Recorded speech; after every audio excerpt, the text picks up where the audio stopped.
Hi friends, we are back once again, the one and only Ivan.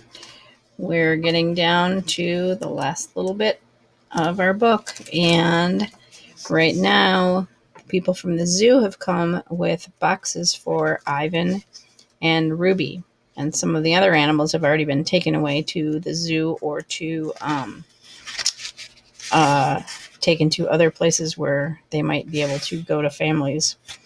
So we're going to see what happens. Will Ivan and Ruby get in the boxes? They're both pretty afraid of it right now. We're going to see what happens. Ivan, Ruby says, do you think the other elephants will like me? I think they'll love you, Ruby. You'll be part of their family. Do you think the other gorillas will like you? Ruby asks. I'm a silverback, Ruby, a leader. I pull back my shoulders and hold my head high. They don't have to like me. They have to respect me. Even as I tell her this, I wonder if I can ever command their respect. I haven't had much practice at being a real gorilla, much less a silverback. Do you think the other elephants will know any jokes? If they don't, I tell her, you can teach them. Ruby flaps her ears.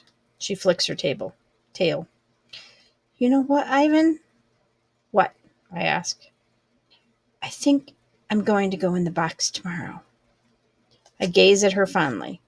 I think that's a good idea, and I think Stella would have agreed. Do you think the other elephants will know how to play tag? I love tag.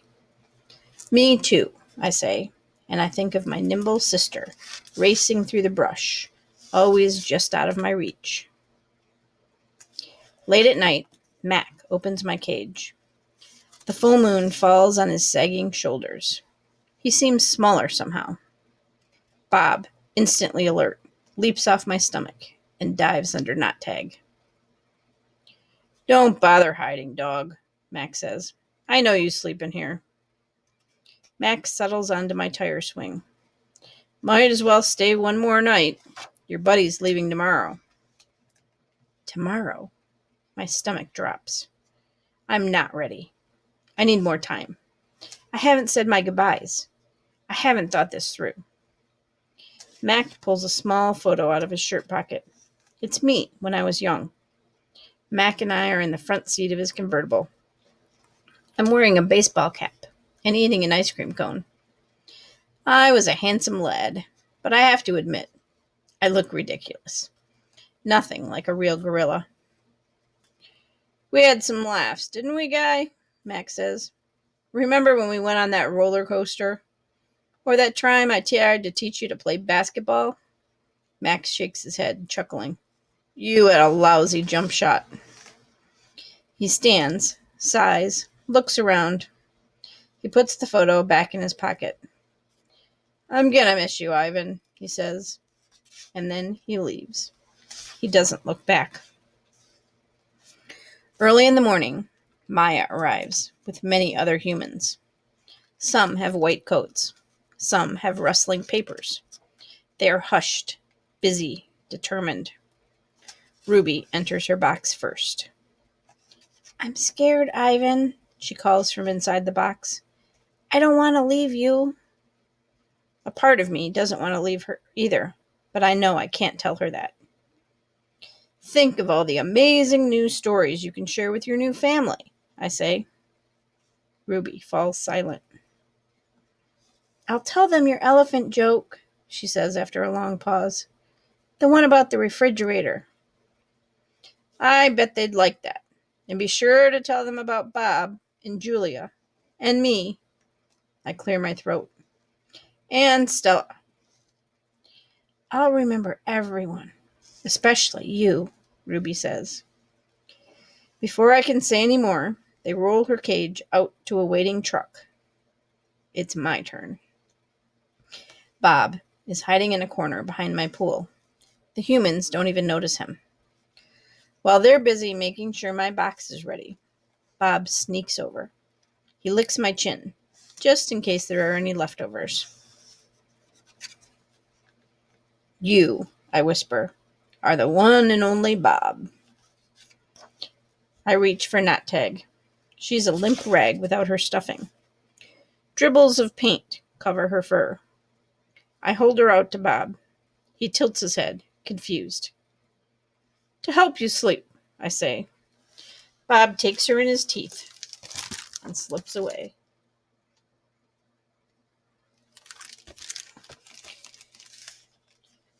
Good, Ivan. Good boy, Maya says when I lumber into my box. I hear the clicker, and I'm rewarded with a tiny marshmallow. When I'm settled, Maya gives me a sweet drink that tastes of mango and something bitter. My eyelids grow heavy. I want to see what happens next, but I'm sleepy, so sleepy. I dream I'm with Tag, and we're swinging from vines while Stella watches.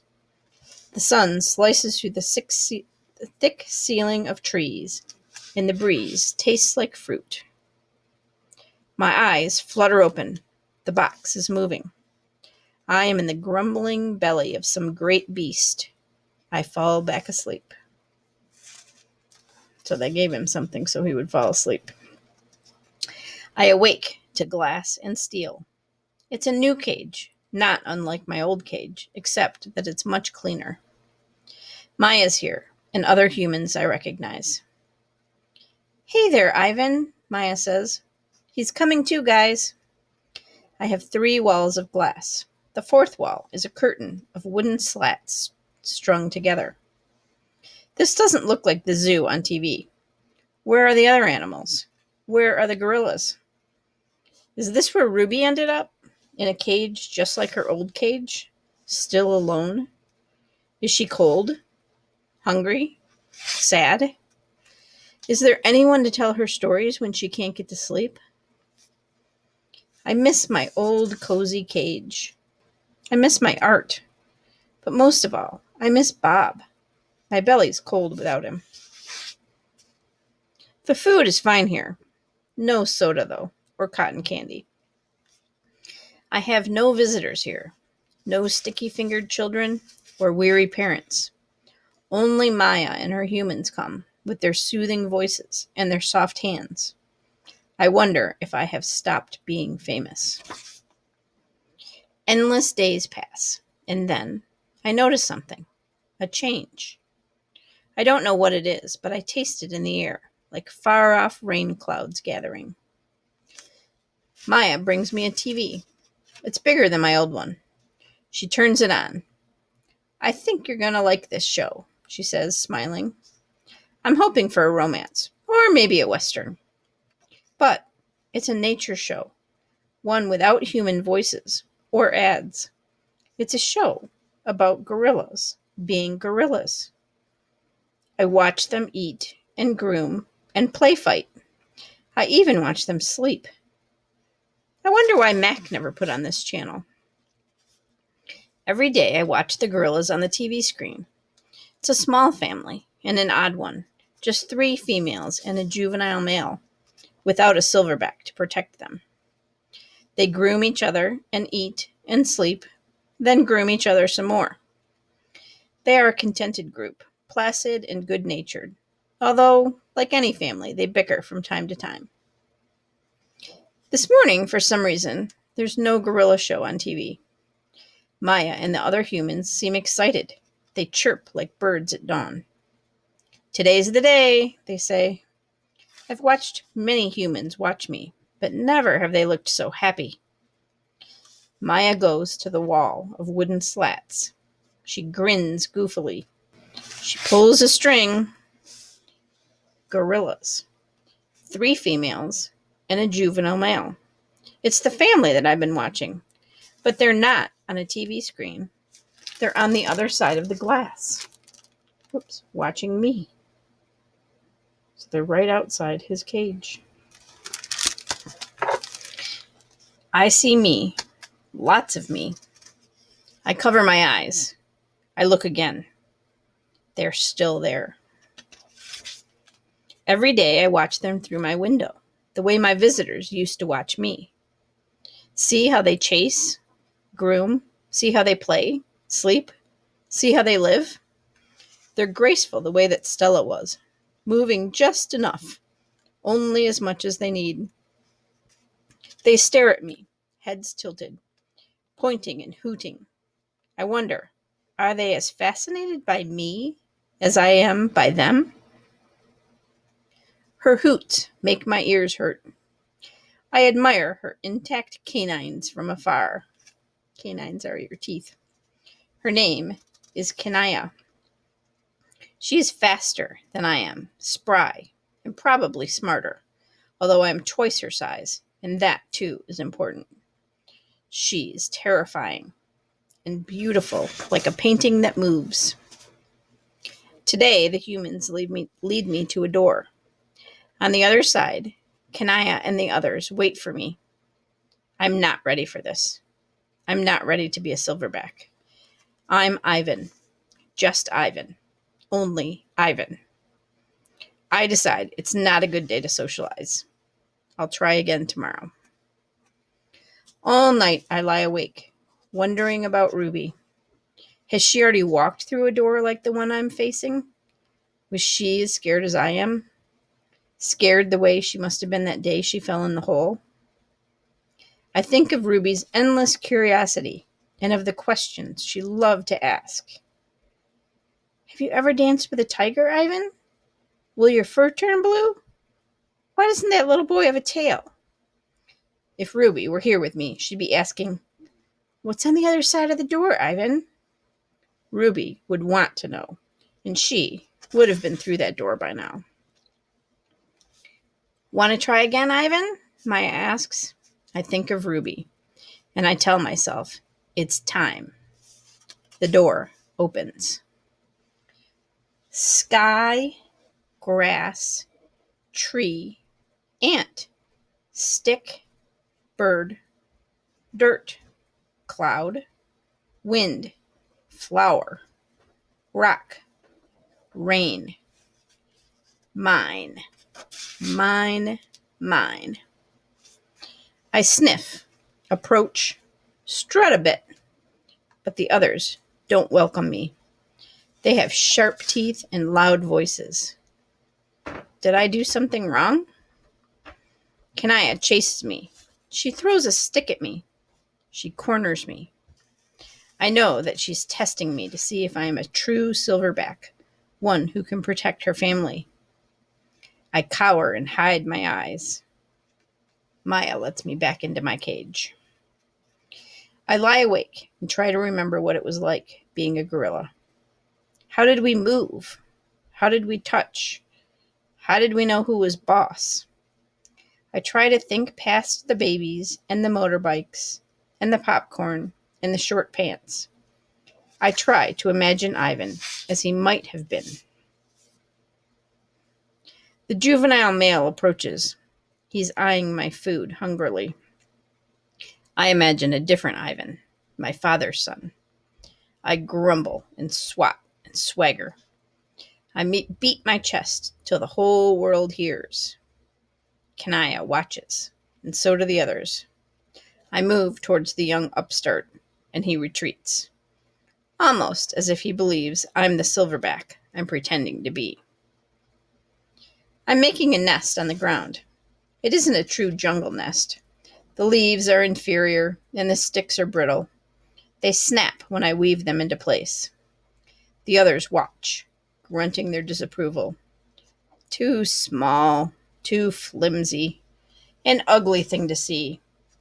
But when I climb into that leafy cradle, it's like floating on a treetop mist.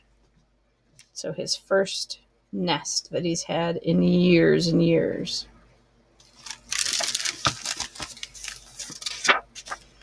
Maya wants me to go back to my glass cage. I can tell because she's tempting me towards the door with a trail of tiny marshmallows. I try to ignore her. I don't want to leave the outside.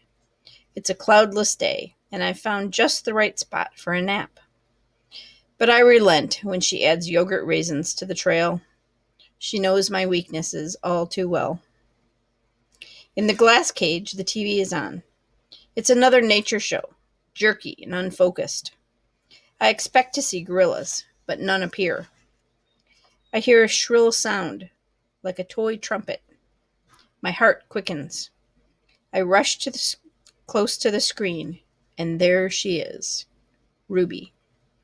She is rolling in a lovely pool of mud with two other young elephants. Another elephant approaches. She towers over Ruby.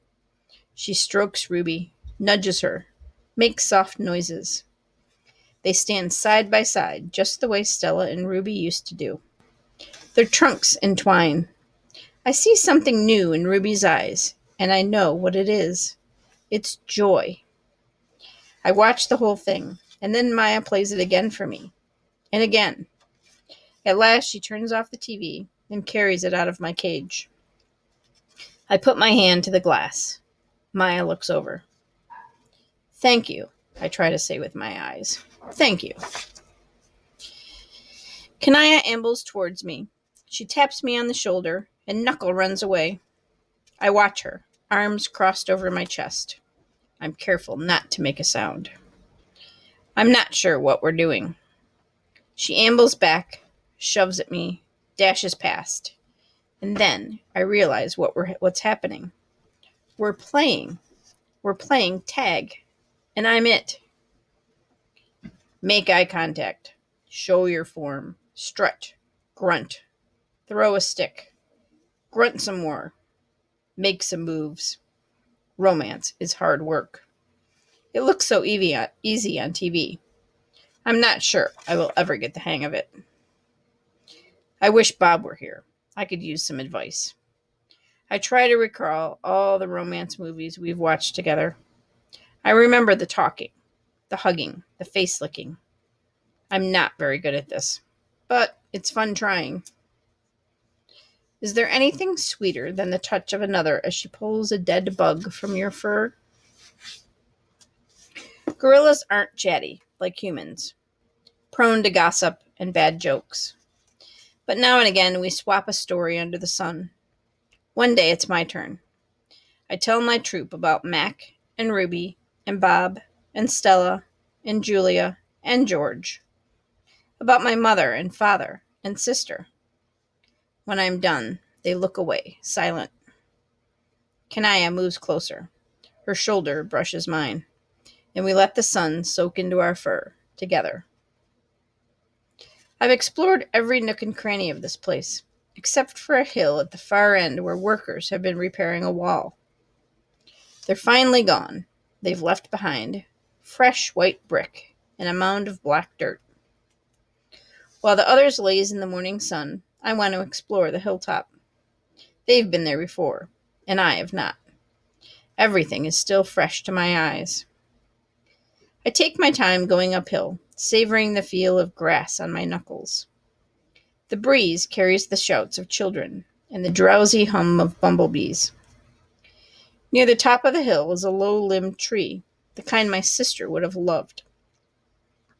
The wall is endless, clean and white, stretching far down to the habitats beyond my own. It's high and wide, carefully built to keep us in, and others out. This is, after all, still a cage. It rained last night, and the pile of dirt is soft to the touch. I scoop up a handful and breathe in the loamy smell. It's a rich brown color, heavy and cool in my palm. And the wall waits like an endless blank billboard. It's a big wall, but it's a big pile of dirt, and I'm a big artist. I slap handfuls of mud on the warm cement. I make a handprint. I tap my nose with a muddy finger. I make a nose print. I slide my palms up and down. The mud is thick and hard to use, but I keep moving and scooping and spreading. I don't know what I'm making, and I don't care. I make swoops and swirls and thick lines, figures and shapes, light and shadow. I am an artist at work. When I'm done, I step back to admire my work. But it's a large canvas, and I'd like to get a better view. I go to the thick-limbed tree, and I grab the lowest branch. I try to swing my legs. Mump. I land hard. I'm too big to climb, I suppose. I try again anyway, and this time I pull myself onto the first limb, gasping for breath. One more limb, two, and I can't go any farther. Perched halfway up the tree, I see my troop, still dozing contentedly. I take in the wall, splattered and splashed with mud. Not much color, but lots of movement. I like it. It feels dreamy and wild, like something Julia might have made. From my seat in the tree, I can see far beyond the wall. I see giraffes and hippos. I see deer with legs like delicate twigs. I see a bear snoozing in a hollow log. I see elephants. She's far away, belly deep in tall grass with others by her side. Ruby. She's here, Stella, I whisper. Ruby's safe, just like I promised. I call to Ruby, but the wind tugs at my words, and I know she'll never hear me. Still, Ruby pauses for a second, her ears spread wide like tiny sails. Then, with lumbering grace, she moves on through the grass. So Ivan can see her from if he climbs up in the tree.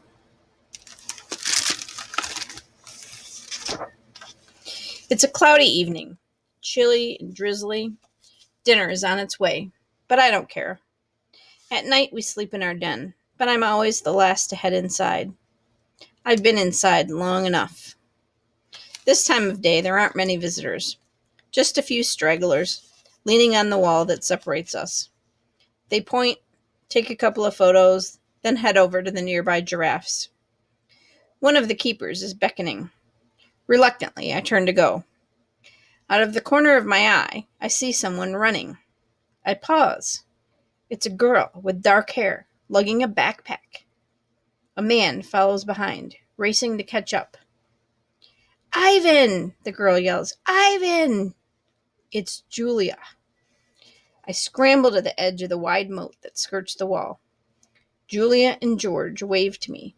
I dash back and forth, hooting and grunting, doing a gorilla dance of happiness. Calm down, says a voice. You're behaving like a chimp. I freeze.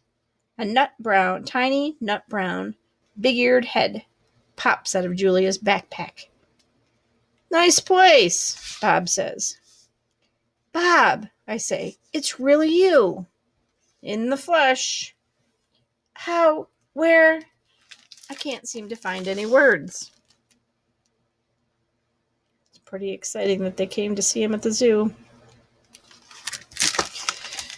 George's job at the zoo doesn't start till next month, so he and Julia made an agreement. She's walking 3 extra dogs to cover my food. And get this, they're all poodles. You said you didn't want a home, I say. Yeah, Bob said, but Julia's mom likes my company, so I figure I'm doing everybody a favor. It's a win-win.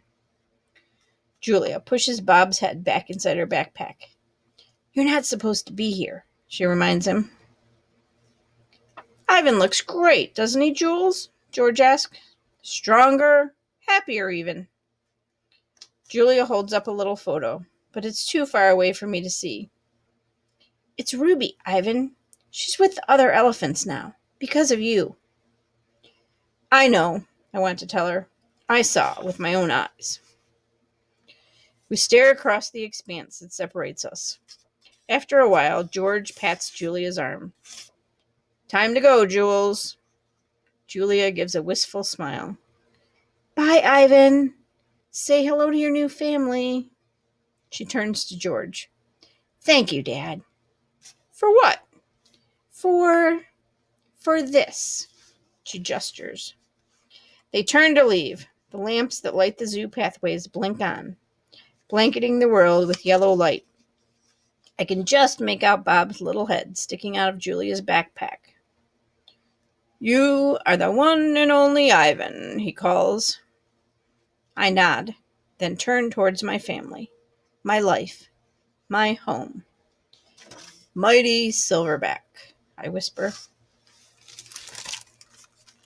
And now we can see Ivan in his new home at the zoo. Still a cage, like he says, but a much, much better place for him to be, don't you think? So I think at one point, that's the end of our story, by the way. I think at one point I told you that this was all based on a true story. And obviously we don't know what Ivan was really thinking because we can't understand what gorillas can say. But this really did happen. Ivan lived at the mall for 27 years. And then he was rescued and he went to Zoo Atlanta. And that's where he ended up living. So, maybe I do have a nonfiction book in the library too about the true story of Ivan. So at some point this year, I will try and read that to you. I really hope you liked this book. Again, it was one of my favorite books. And we also have a sequel that just came out called The One and Only Bob. So you'll have to try and check it out at the library. Hope you really liked this book, and I hope to see you all in person soon. Bye.